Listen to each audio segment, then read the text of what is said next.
Okay, brief summary of the preceding couple of videos. We have this circuit here, a resistor and an inductor, a coil of some kind, and a source here, a kind of an ambiguous looking source. It might be a constant source, it might be a sine function, it might be some other voltage function that's produced here. Okay, we have two switches in this circuit, and I've closed one of them so you can't see it. Didn't really put the posts down there, but okay. So we have two switches in the circuit. If we close this switch, leaving this one open, the voltage will drive a current through the entire circuit, and you're going to get using sort of a Kirchhoff's law. Now, I detailed the fact that the inductor doesn't really involve a conservative field, and Kirchhoff's laws, the one that talks about the sum of the voltages around the circuit, around a loop, doesn't absolutely apply, but it does work regardless. So there's a qualifier there, but that's why the sort is there.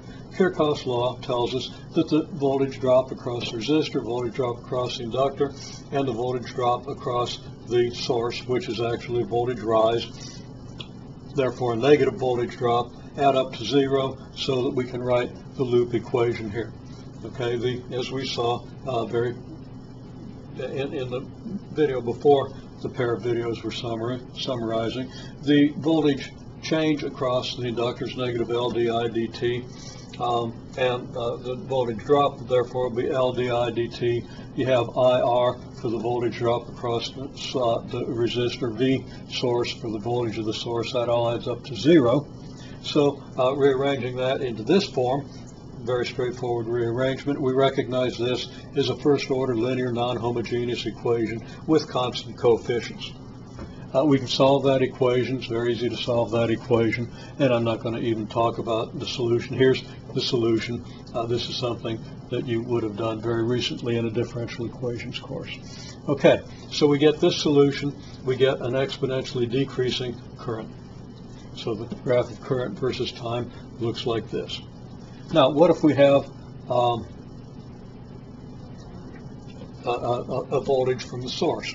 Okay. Now, there are a couple of ways this could happen. We've solved the homogeneous equation here. This is part of our solution. If we have a voltage from the source, some kind of voltage function, might be a constant voltage, might be a sinusoidally oscillating voltage, then what do? Well, what we do is we use undetermined coefficients typically, because typically we're going to have a voltage of the form max voltage times a sine of omega t, or maybe we'll just have a constant voltage. Either of those are easily addressed using undetermined coefficients as opposed to variation of parameters. It'd be fairly rare to have to use variation of parameters to solve the non-homogeneous equation. So if we do a trial solution for this function, this source function, our trial solution, for reasons you should understand very well, it would be a cosine omega t plus b sine of omega t. And that would correspond to driving this thing with some kind of a sine function. So, that's what we get if we close this. Okay? We get this driving function through the circuit. Now, we could also, for example, have a constant voltage here, and that's worth considering. If we have a constant voltage here, then we close this and we approach a maximum voltage. We don't get there right away because the inductor gives us a back EMF, prevents the voltage from building as fast as it otherwise would. If I get that going and bring the voltage or bring the current up to its maximum value, which is just going to be R over V, then I can open this switch and close this one, and now we have, and if I do that at the same time, now we have a current that's flowing around here, and the whole source is just taken out of the picture, and now we have this situation where we do have the exponential decrease. Okay, and then if we have a voltage of the source, if we want to look at what happens if we discharge everything, open this switch, close this switch. Our voltage, this source could be a constant, and we could use undetermined coefficients in a very similar way to the way we're going to use them here. Okay, well, anyhow, here's our trial solution for the undetermined coefficients. We're going to go ahead and take a quick look at that solution. For the given driving voltage function, V max sine of omega t, here's our equation. We try a particular solution of the form A cosine omega t plus B sine omega t, and the solution is very straightforward. It gets a little messy, but it's very straightforward. We take the derivative, and here's the derivative. I'm not going to read it to you, and plug that derivative into the equation. Now, the equation we're actually going to use, we're going to divide both sides by L so that we have a coefficient 1 on our derivative. Just makes things a little simpler.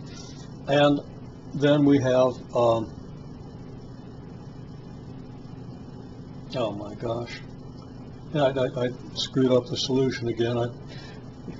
Originally, I didn't divide by L here when I first wrote this down. Then I divided by L. And then over here, I wrote it down, and I didn't divide by L. So I've got kind of a big problem here. Going to have to fix that. Okay, we've got V max over L here. So we're going to have V max over L here. Going to have V max over L here, here. All our V maxes are going to have to be divided by L, including this one. And that's going to take the L squared that I got here, make it into an L. And that's going to take then the L out of this term.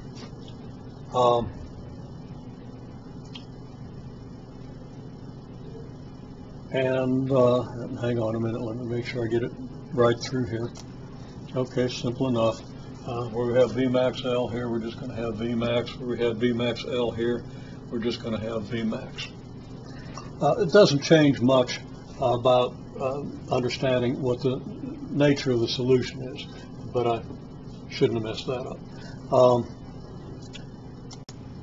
Okay, proceeding with the solution, we just plug these expressions into this equation with the L here, and we get what you see here for our solutions. Okay, I'm not going to read it to you. Here's our derivative, and here is R over L times the current function. We collect the sine terms and the cosine terms. We get this coefficient times the sine, this coefficient times the cosine has to equal, well, this times the sine, which means that this coefficient has to equal V max over L, and this coefficient has to equal 0. We write those equations down and solve them, and we solve this equation for B in terms of A, and we plug that expression in for B up here, and we get this equation, which has this solution. And all I've done between this step and this step is multiply numerator and denominator by L squared omega, giving us denominator L squared omega squared plus R squared, but we end up with negative V max L omega in the numerator, and then we multiply by negative R over L omega, takes care of the L omega there, and puts an R in the numerator and also negative sign, and we get this.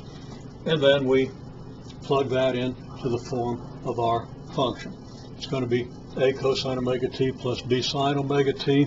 I'm able to factor out V max over L squared omega squared plus R squared, which occurs in both A and B.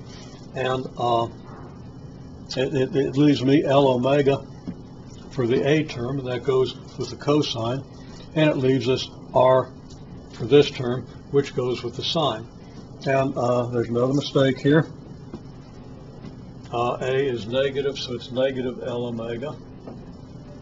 Again, we didn't really use that, and all that changes is the phase angle. But let's try to get it right.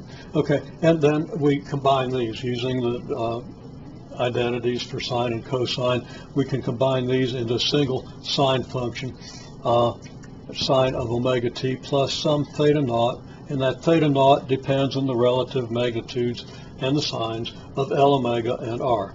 Well, this one's negative, this is positive, so we know what the signs are. But the relative magnitudes of L omega and R are going to determine theta naught, and we get a constant when we combine these also, constant times the sine of omega t plus theta naught.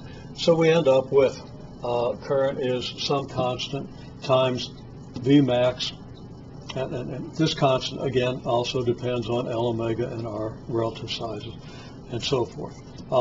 And that's times our V max over L squared omega squared plus R squared. The key thing to understand right now, before we go into a broader interpretation of this solution, and before I do that, I'm going to triple check this thing, is that this function is out of phase with the driving function. So the function that we get in this circuit is going to be out of phase with the voltage function. So it's going to lag it or be ahead of it depending whether this theta naught is positive or negative. And the amplitude is going to be some multiple of